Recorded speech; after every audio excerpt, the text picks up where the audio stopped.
In this video, I'm going to show you how to add and subtract fractions. Let's start with 1/7 plus 3/7. This will be 4/7. This is straightforward because everything is in sevenths. Now let's say we had this one.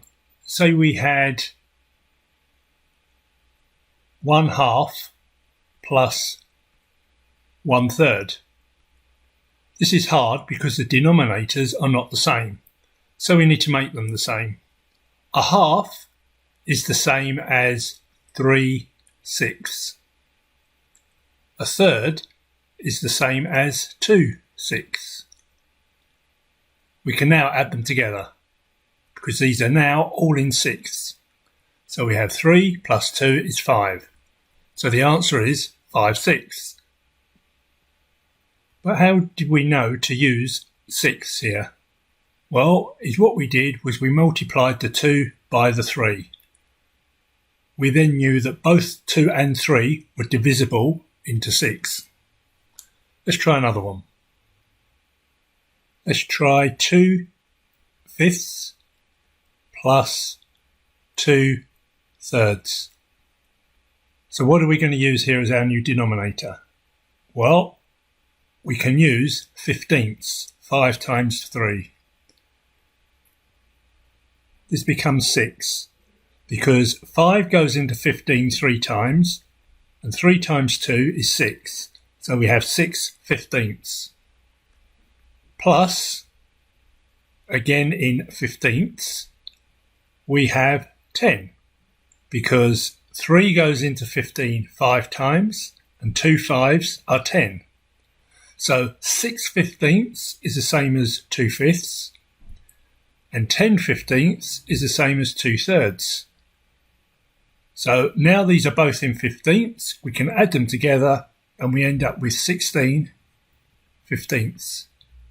This is an improper fraction, so we can now convert this to 1 and 1/15.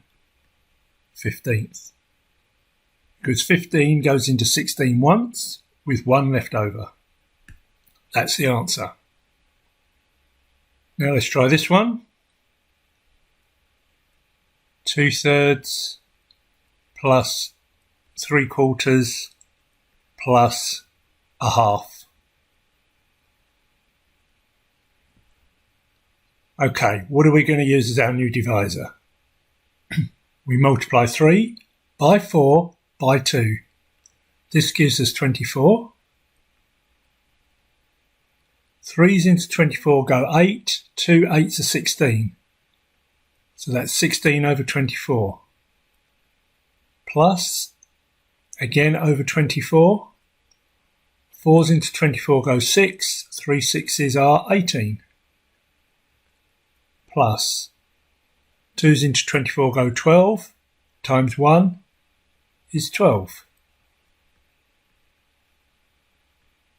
We can now add these together and we get 30/46.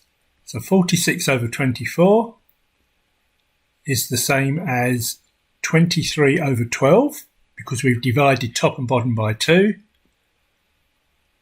This is an improper fraction, so we say 12's into 23 go 1 with 11 left over, 11/12.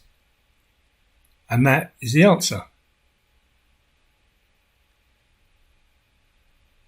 Another way we could have written this is to say 24 is our divisor and then 16 plus 18 plus 12 all at the top. We didn't actually have to split out the individual terms.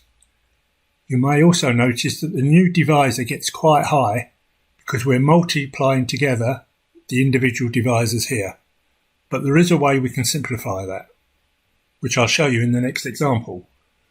Okay, consider this one. 1/2 plus 3/4 plus 3/8. Okay. Let's multiply these together. We get 32 times 2 is 64. 2's into 64 go 32, plus 4's into 64 go 16, 3 16s are 48, plus 8's into 64 go 8, times 3 is 24. So we now have, over 64, we have 60, 72, 74, 104. Now dividing top and bottom by 2, we get 52. Divide by 2 again, 26. Divide by 2 again, 13 over 8, which equals 1 and 5/8.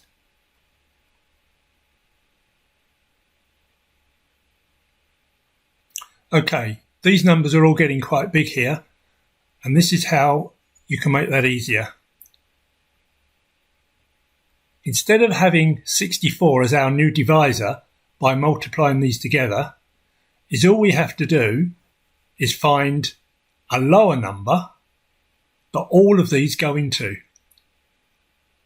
We just multiplied these together because it gave us an answer that they would definitely all go into, but it's not the lowest number that they will go into.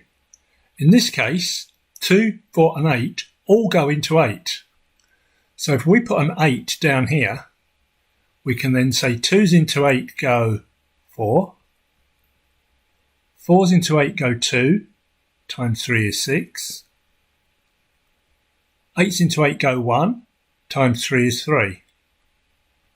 And this equals 13 over 8, which is what we had here. So we can get to the answer a lot quicker, and the maths will be a lot easier because the numbers will be smaller. Okay, let's try another one. How about 1/3 plus 5/6? Okay, what are we going to use as our new denominator here? Well, we could use 3 times 6, which is 18. But we notice that 3 and 6 both go into 6. So we'll use the smaller 6. 3's into 6 go 2. 6's into 6 go 1 plus 5. So that just gives us 7 over 6, which equals 1 and 1/6. And that's our answer. Let's just try one more. So you had 1/7 plus 3/14 plus 5/21. Okay. Now on this one you can really see the advantage of having a low denominator. If we were to multiply all these together, we'd get a huge number here. But we can use a lower number.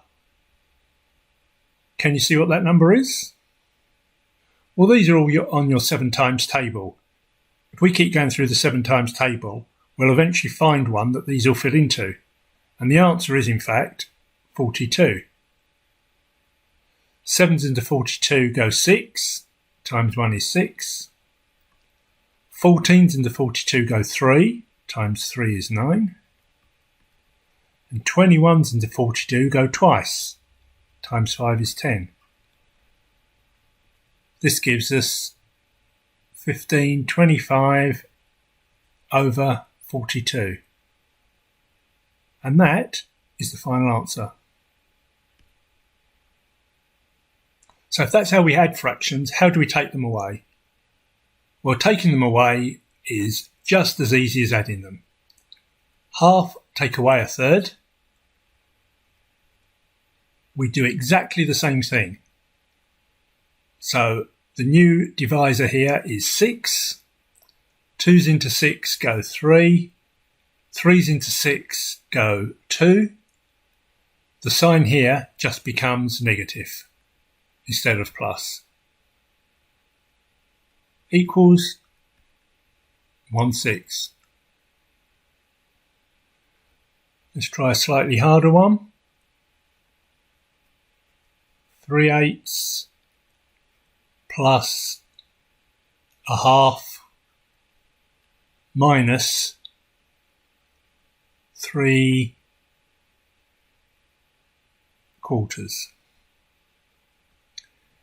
Okay, 8, 2 and 4 all fit into 8. 8's into 8 go 3, plus 2's into 8 go 4, minus 4's into 8 go 2 times 3 is 6. So that equals 7 minus 6 is 1. The answer here is 1/8. Let's try one more hard one. We'll have 2/3 plus 4/9 minus 2/27 minus 5/18 equals. What's our new denominator? A good trick here is to start with the largest number and see what goes into it. Well, 27 obviously goes into it, 9 goes into 27, 3 goes into 27, 18 doesn't. So we add on another 27, gives us 54, and try again. 27 goes into it, 18 does go into it now, so does 9 and so does 3. So 54 is the answer. 3's into 54 is 18 times 2, it's 36, plus 4's into 54 are 6 times 4, it's 24, minus 27's into 54 are 2 times 2, and minus 18's into 54 go 3 times 5 is 15. Okay, that equals 60 less 19, which is 41, over 54. We can't simplify that anymore, so that is the answer. Thanks for watching. If you like this video, please give it a thumbs up. If you'd like to see more, please subscribe.